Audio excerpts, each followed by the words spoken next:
네, 여러분 안녕하십니까. 7월 6일 송영진의 아침 시사설 시간입니다. 요즘 날씨가 매우 덥고요. 습도도 매우 높습니다. 날씨가 더운 만큼이나 요즘 정치권은, 여야 정치권은, 이 정치 시계는 이 권력의 암투, 이게 정말 대단한 것 같습니다. 권력의 암투의 시간이 아닌가 그런 생각을 합니다. 오늘은 여러분 조윤선 전 장관 잊혀져 가고 있을지 모르겠지만은 박근혜 정부 때 문화체육부 장관 이 조윤선 장관에 대한 이 비운의 이 여인에 대한 이야기를 좀 하려고 합니다.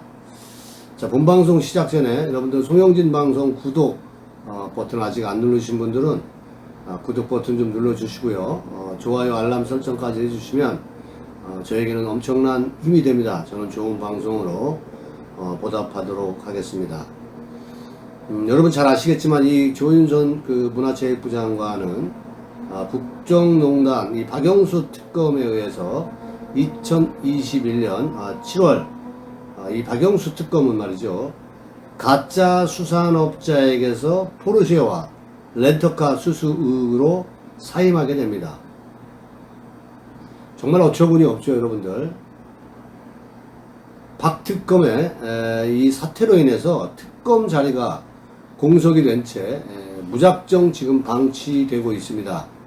문학의 블랙리스트 재판 1년이나 지금 지연되고 있습니다. 이건 그냥 우리가 흘러들을 이야기가 아닙니다. 그 내용 소개해 드리겠습니다. 후임 특검 임명 안 한 이 문재인이가 엄청난 지금 잘못을 하고 있습니다. 이게 윤석열 정부에서 새 특검을 임명하든지 국회에서 특검법 개정안을 내야 하는 상황입니다. 이 조윤선 장관은 진영의 악마적 쾌감의 희생양,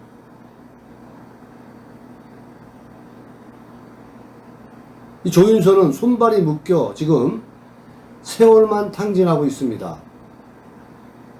이 불합리한 이 족쇄의 억울한 굴레를 누군가 벗겨줘야 합니다. 지난해 7월 7일 이른바 국정농단 사건을 수사했던 박영수 특별검사가 돌연 사표를 제출했습니다. 가짜 수산업자 김모 씨로부터 포르쉐 렌터카를 제공받았다는 의혹이 제기돼서 더는 견딜 수가 없었던 거 아니겠습니까? 당시에 박 특검은 이러한 얘기를 합니다. 도의적인 책임을 통감한다. 이러한 말을 강변을 했는데 이것이 뒤에 후술될 파장과 논란을 잠식할 정당한 사유였는지 아직까지 의견이 분분합니다. 어쨌든 당시 청와대는 다음날 바로 사표를 수리했습니다. 박영수 전 특검은 이 악마적 특검은 2달 후에 검찰에 넘겨집니다. 최근에 이 검찰 수사심의위원회에서 이 소집을 요청했지만은 기각됐다고 합니다. 특검은 청탁금지법 적용 대상이 아니라는 이유에서입니다. 이 박영수 전 특검은 지난 대선판을 달군 대장동 전국에서 더욱 화려하게 각인된 것을 우리는 기억하고 있습니다. 박 전 특검의 딸이 대장동 개발 민간 업체인 이 화천대유 자산관리에 근무하면서 회사에서 11억 원을 받은 의혹이 제기되고 있고 이른바 50억 클럽의 박 전 특검이 지금 거론되고 있습니다. 세상에서 가장 정의로운 양, 칼잡이인 양, 무소불위의 칼춤을 추다가 포르쉐 등 이 대장동 한 방으로 무너진 지금 박영수 특검을 얘기하자는 게 아닙니다. 우리는 기억합니다. 이 진영 논리에 의한 그 좌파들이 얼마나 깨춤을 추었습니까?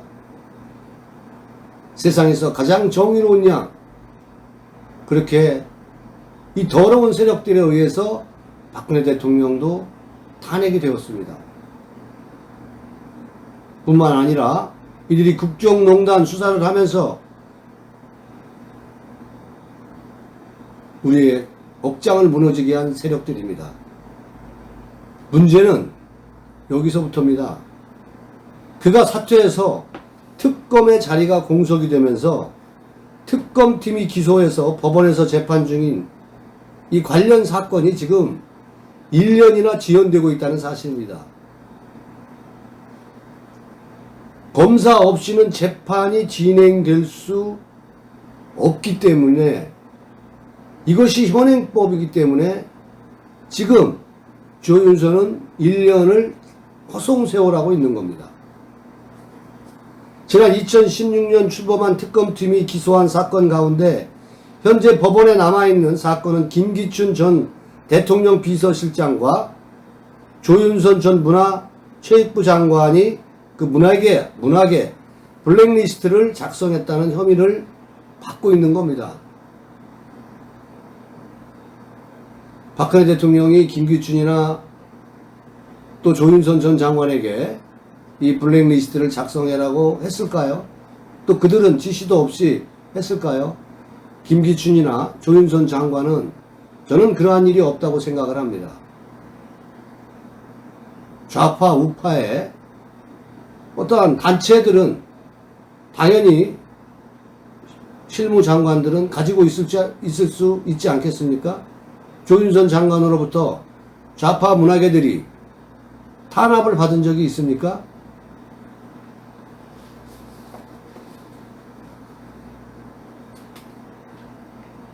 이것은 진영 논리에 의한 악마적 쾌감의 희생과 같은 겁니다. 조윤선 장관뿐만이 아니라 이 국정농단 사건도 마찬가지 아닙니까? 서울고등법원에서 파기환 환송심 대법원이 2020년 1월 일부 무죄 취지로 2심 판결을 깨고 다시 돌려보내 현재 진행 중에 있습니다. 문영표 전 복지부 장관이 국민연금공단을 통해서 삼성물산과 제일모직의 합병 과정에서 부당하게 개입했다는 혐의를 받는 사건도 특검이 기소했지만 이 사건은 지난 4월 대법원에서 최종 판결이 났습니다. 여러분, 이 사건도 짜맞추기 수사입니다. 이재용을 사법 처리해야 박근혜 대통령에 대한 이 구형 45년형이 맞추기 위해서 문영표 장관도 이렇게 구속되었고 이재용 역시도 지금 사법처리 대상에 있는 겁니다. 어쨌거나 징역 2년 6개월을 선고한 원심이 확정돼서 대법원에서 검사 없이도 이것 사건은 재판이 진행될 수 있었습니다. 가능했습니다. 조윤선 장관에 대한 부분들은 많은 법조계에서 인사들은 문재인 전 대통령이 사표를 수리한 게 잘못됐다라고 얘기를 하는 거죠. 사표를 수리했으면 이 사건에 대한 수사 진행이 시킬 수 있게 해야 되는데, 진행될 수 있게 해야 되는데 전혀 관심이 없었던 거죠. 왜? 그들의 목적을 다 이루었기 때문입니다. 그들 눈에 조윤선 장관의 이런 인권적인 침해 요소를 그들이 생각해낼 수 있었을까요? 아니요, 전혀. 그들은 그러한 집단이 아니기 때문입니다. 자기들 목적을 이뤘으니까 관심이나 있겠습니까?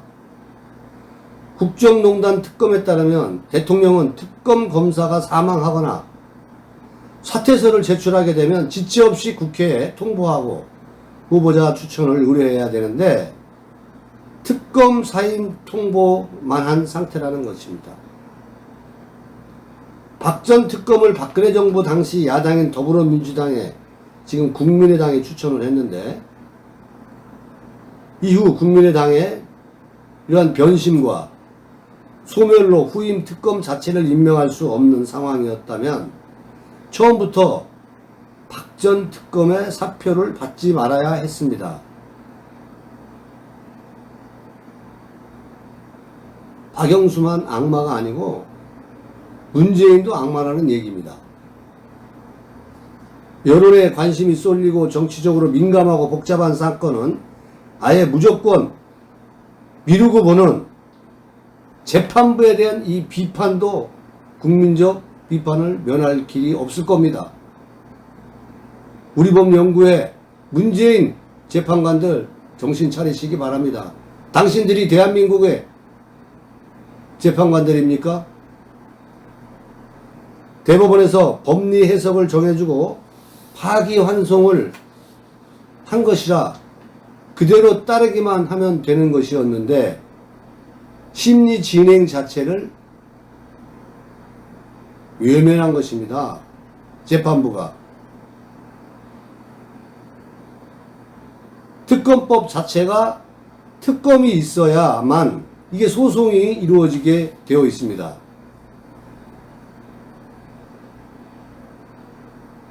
특검만 있으면 그 권한을 검찰에게 넘겨줘서 대리 재판까지도 할 수 있지만 특검이 없으면 이 모든 것이 단 한 발자국도 나갈 수가 없습니다.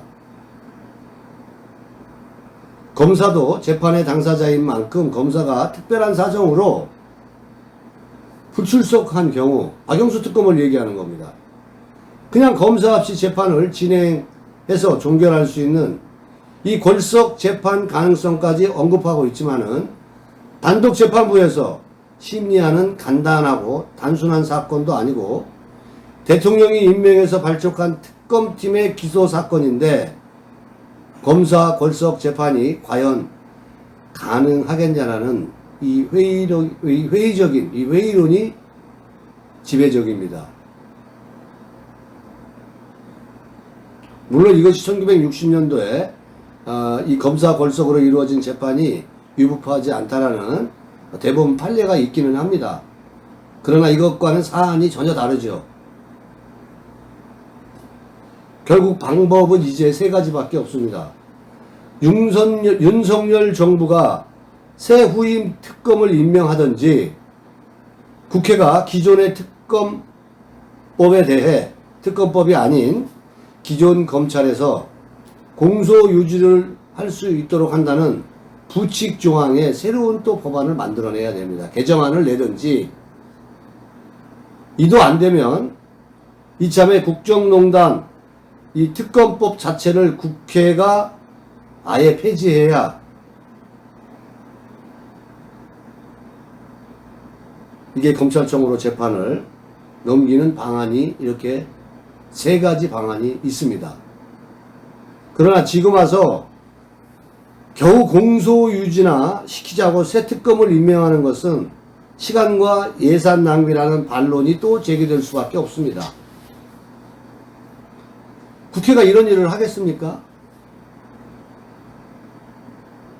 탄핵 부역자들이, 탄핵파들이 더불어민주당이 이런 일을 여러분 하겠습니까? 눈만 뜨면 싸우느라 원구성 하나도 제대로 못하고 이제 몇 개월이 지난 다음에야 권력 다툼을 하면서 법사위원장 자리를 놓고 온갖 추태를 부리다가 이제 겨우 국회의장을 뽑아놓은 이러한 국회가 이러한 문제에 관심을 가져줄 리가 있겠습니까, 여러분?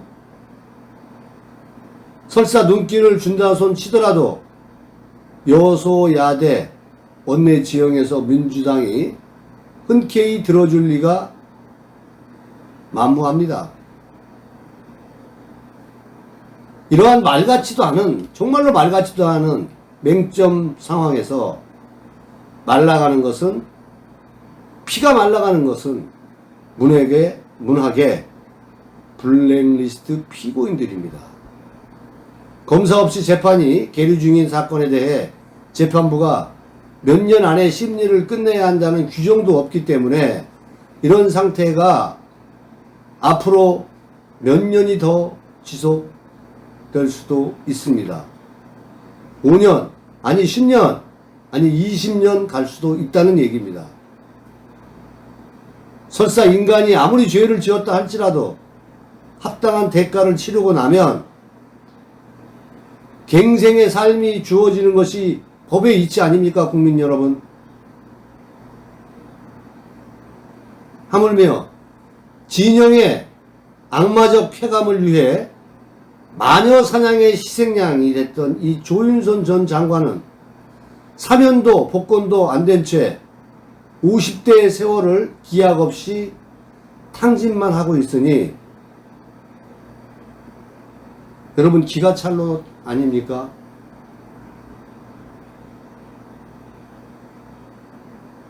이래도 되는 겁니까? 정녕 그녀를 향한 지난날의 광기는 모든 것을 다 가져갔고 여겨지는 이 선망의 대상을 낱낱이 파괴하고 정말 조윤선 장관이 모든 것을 다 가졌다고 이 선망의 대상을 낱낱이 파괴하고 갈기갈기 찢어버린 게 여러분 누굽니까? 문재인 문바들 아닙니까? 좌파들 아닙니까? 그렇게 추락시키고 그 눈먼 자들, 그들의 희열과 배설, 그 이상도 그 이하도 아니지 않겠습니까, 여러분?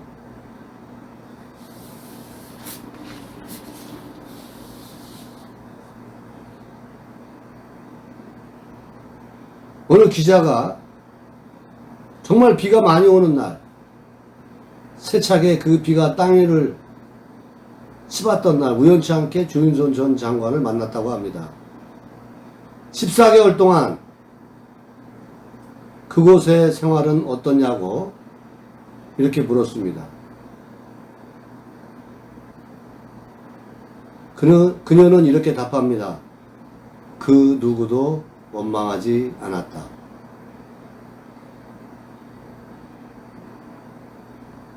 그저 모처럼의 방학처럼 책과 운동을 가까이 했다고 했습니다. 가족과 친구의 소중함을 다시 느꼈다고 이렇게 답변을 했습니다. 마지막으로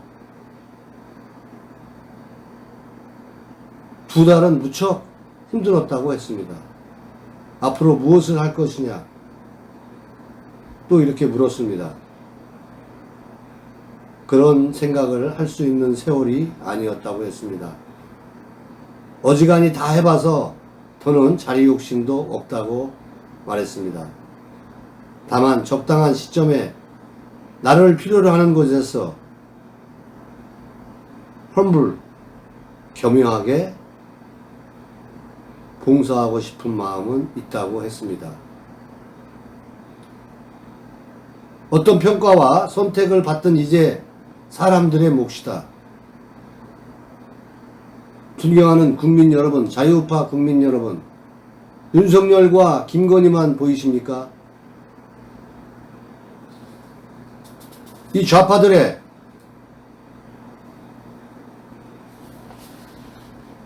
희생양이 되어버린 정말 이 진영 논리에 의해서 악마적 쾌감의 이 희생양, 그저 박근혜 대통령의 국정농단 사건 탄핵은 지나간 역사라고 생각하십니까? 아직도 이렇게 진행 중입니다. 불합리한 족쇄와 억울한 굴레 없이 세상과 마주해주는, 세상과 마주하게 해주는 그것이 유정자들의 몫입니다. 이제 조윤선과 김기춘만 남았습니다. 오늘 송영진의 아침 방송에서 김기춘 대통령 전 비서실장과 조윤선 장관만 남았다는 소식을 여러분들께 전해드리면서 송영진 방송 이것으로 아침 방송 마치겠습니다. 여러분 감사합니다.